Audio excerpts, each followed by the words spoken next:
Every Friday on Breakfast Central, we bring you a roundup of the big stories from the eastern part of the continent. We have journalist Darren Bartlett joining us for that. Good morning, and thank you for joining us, Darren. Good morning, Olivia and Osa. How are you doing? Very well, thank you. Darren, one country that literally made the news throughout the week was the DRC. Unfortunate reports were seen there that the DRC citizens took on the streets to demonstrate against the presence of the EAC standby force. Talk to us about why this demonstration happened. And of course, there have been conversations about the DRC still accusing Rwanda of sponsoring M23 rebels. So give us further insight into this conversation. Well, the Congolese citizens took on the streets because they believe that the standby force of the East African community is very slow or just doing less to see that they respect the Rwandan process treaty that they signed, to see that the M23 withdraw from key positions, that the ones that they are occupying.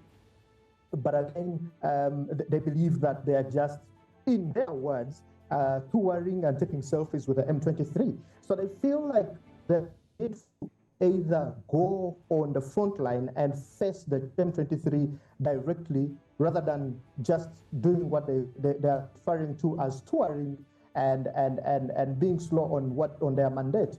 But here's the key thing that we need to notice, that the Congolese nationalists need to understand what is in the agreements that were made. What is the process of the M23 withdrawing from key positions and also, handing over their firearms like they're already doing.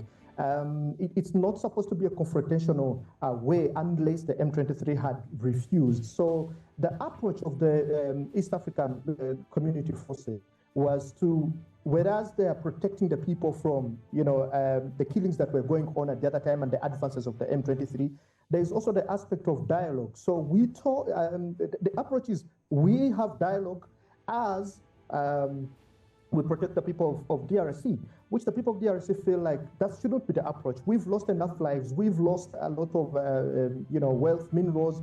We keep running into, we find ourselves as refugees in different countries, Uganda and Rwanda itself, and many more other countries that are neighboring Congo. So we want a confrontation that ends the issue of M23 advancing in Eastern Congo, not withdrawing and redeploying in different places. And I will quote the words of the President Tshisekedi Felix when he was speaking at the World Economic Forum in Davos, where he said that the M23 are not actually withdrawing, they're just redeploying or moving around in different places. So they feel like less is being done by the East African community, a standby force. So that's why they went actually on the streets. Well, it might be, hard to convince the people, and I'm sure everyone understands their feelings in this regard. But I think it might also be a good time to ask, some understanding as to what exactly the M23 are fighting for, because yes, the EAC cannot outrightly just continue to attack them, while negotiations are going on. But what exactly are the negotiations all about, and what are the M23 truly fighting for? You see, the M23, we need to go back as far as the 1990s when the genocide happened in Rwanda. And that's why they actually call them the 2C M23 group. They usually add that word 2C because the 2C are originally from Rwanda. These are people who ran into DRC as refugees and gained citizen status in DRC. But they have always been fighting for their right of existence. According to them, they feel like there is much more they deserve in DRC and they should be recognized as people of DRC in there. But over the time, we saw that at the first time the M23 dissolved, and some of them actually joined the Congolese army, and then later on they come back in 2003, regroup again and fight again for the same causes. They went silent again after they laid down their tools. Some of them came to Uganda, others went to Rwanda, and others again rejoined the army of DRC. Again, they have done the same thing. They've gone back to the bush. They feel like there are certain rights that they deserve, that they have to fight for. They need to be recognized. And probably they also want power. Definitely, every war usually ends, if it comes to Africa, there's no any other reason. One of the top reasons people go to the bush is to take power. So it could be one of those things. Leadership is also key for them. So it has been an area of contention, and being that they are Rwandan, kind of they originally come from Rwanda, or most of them are Rwandans. This is how the burden has been placed on Rwanda, and that's why it has been accused or alleged that they are supporting the M23. The escalations that have been happening all the time over the years have caused stabilization in Eastern Congo, and UN coming up with reports, France also coming out to say something, UK coming up to say something and say that Rwanda is behind the M23. So right. It is that point that they're always fighting here and there. But Rwanda, when you listen to Paul Kagame and his allies believe in what he says that the problem of Congo is not just M23. It is a leadership problem and a system problem that DRC has to address, because it's not only M23. M23 is just one of the 120 groups that are causing instability in Eastern Congo. All right. So that's not all that, like you mentioned, that's not all the problem that there is to talk about. Let's also now focus on the mass grave with 49 bodies. And this was found in the UN in the northern province, I beg your pardon, of Ituri, 30 kilometers from Bunia. Do we have any idea who actually is responsible for this and how we got here?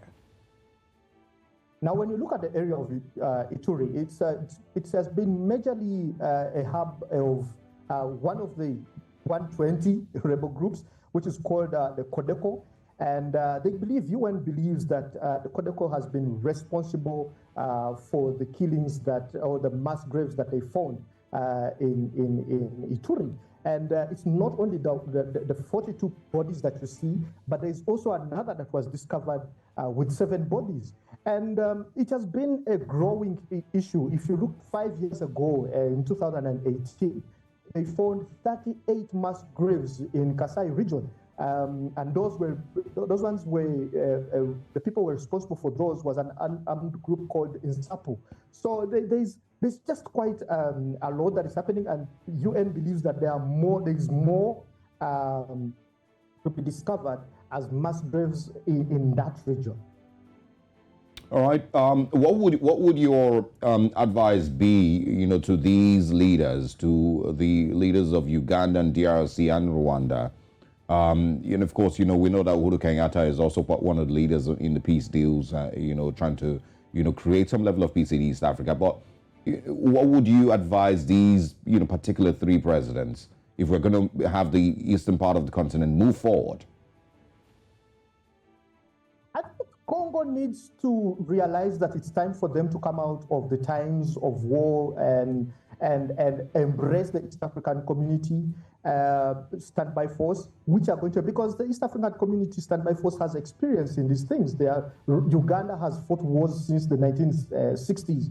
The Kenya Defense Force has been fighting wars with the Al-Shabaab, helping in the peace in Ethiopia and stabilizing the region as well. So, and Burundi has been also in wars since the 1990s, when you saw even the president the late president who died. These people have been in wars throughout, so they understand the impact of war. They know that it does not develop any region or country, but it's only peace that can develop a region.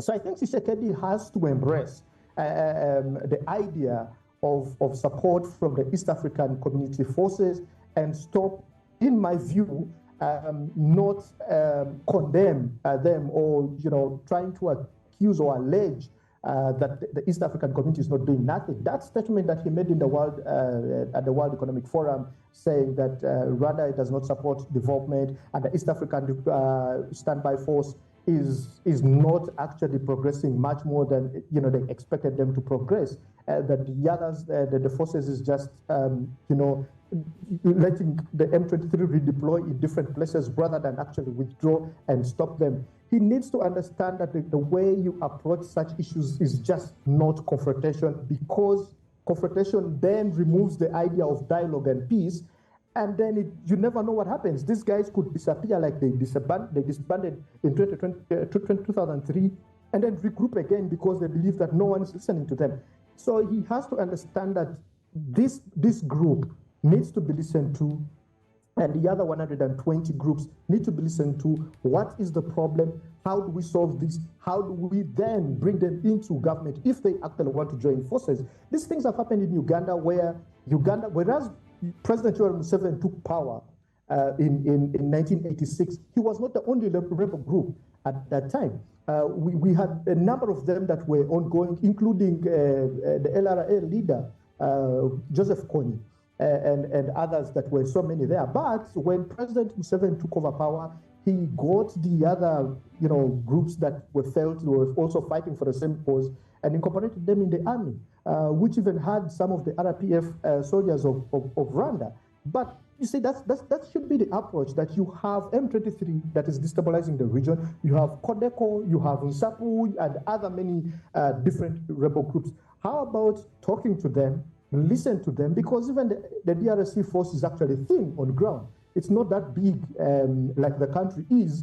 So maybe you could talk to them, incorporate them in the army, like South Sudan has done, and then deploy them in those regions, and then probably find a systematic way of handling that. Otherwise, engaging war is going to cause more destabilization, more refugees in the region, and the country will just not develop anyway. Darren, we certainly look forward to the day when we can have you join us on the show, and our conversation will be mainly centered on the peace deal that has been implemented in East Africa and how things are looking bright in that region. We certainly hold on to hope and look forward to that day. But until then, Darren Bartlett, thank you very much for joining us this morning on Breakfast Central.